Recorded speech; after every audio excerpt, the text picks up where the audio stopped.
Assalamualaikum warahmatullahi wabarakatuh.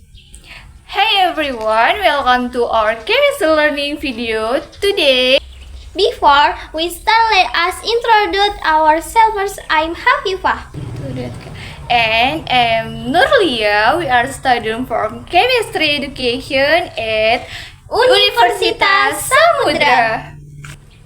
Today, we are going to talk about something super thin but super important, the structure of atom. Okay. Have you ever wondered how things like ponds, water, or even air are made? The answer is in atom. Let's start from the very basic. Atoms make up everything. But what makes up atoms? Protons, electrons, and neutrons.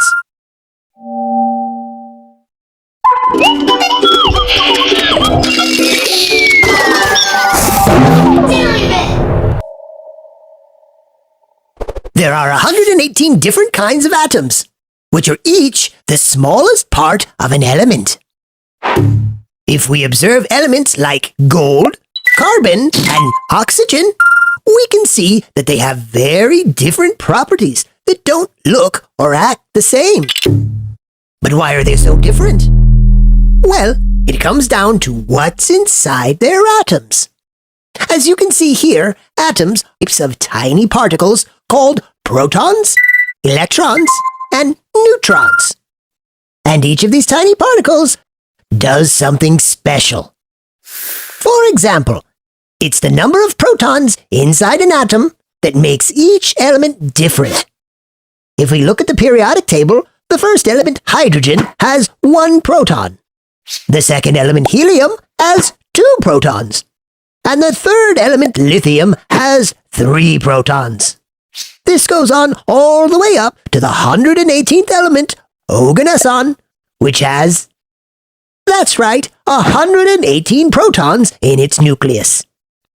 By the way, the number of protons in an atom is also called its atomic number, which you can see here on the periodic table of elements.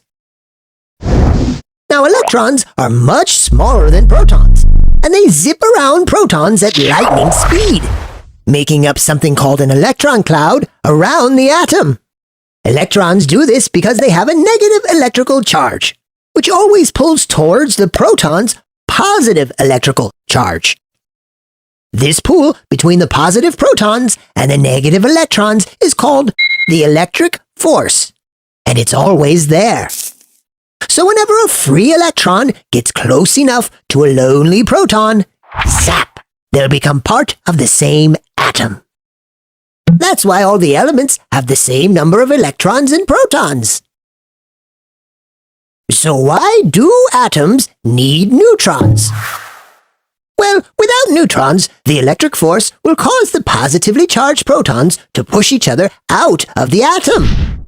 But there's a stronger force that exists between neutrons and protons, which stops the protons from flying apart. It's called the strong nuclear force, or strong force for short. And it kind of works like glue to hold the nucleus together. If there were no neutrons, everything would simply be hydrogen. What is an atom? Atoms are the smallest unit of element. Everything around us is made of atoms. Inside an atom, there are proton, neutron, and electron. Proton and neutron are in the center, and electron move around them. Think of electron like little satellite spinning around the center of the atom. The way these particles are arranged make the atom stable, and every element has a. The way these particles are arranged make the atom stable, and every element has a different particle arrangement. The atomic model we know today is the result of hundreds of years of research. It started with Dalton. He said atoms are solid and can be split. The came Thomson. He discovered of electron and made the plum pudding model. Next, Rutherford used gold foil experiment to discover the atom nucleus. After that, Bohr estimated that electron move in certain energy level. Finally, Sir Diesel improved the model with the idea of the electron cloud.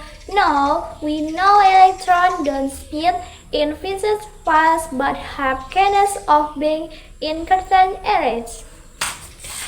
If we only learn the theory without knowing it is can boring. But actually, atom structure has a big role in our everyday life. Take water, for example, H2O is made of 2 hydrogen atom and 1 hydrogen atom. If the atom were arranged differently, water would be the same. Salt or NaCl is formed from the bond between sodium and chloride. We can understand all of this because we learn about atomic structure. Atom structure also explains why elements can interact with each other. The electron in the other cell decide whether an element is reactive or not. That's why alkali metals like sodium are very reactive, while notable gases like helium are very stable. This is also the reason for how the periodic table is arranged by atomic number and electron configuration. When you think about it, big thing often smart from something small. Just like how we understand the world. And atoms are the way to learning chemistry. Now we know that atoms are just learning theories. They are the building blocks of everything we see and use. The more we learn, the more amazed we are by how the little God's creation is. Hope this video makes you more excited to learn chemistry. Feel free to leave a comment if you have still a question or want us to explain the topic. Yeah. See you in the next learning video. Assalamualaikum warahmatullahi wabarakatuh. Bye.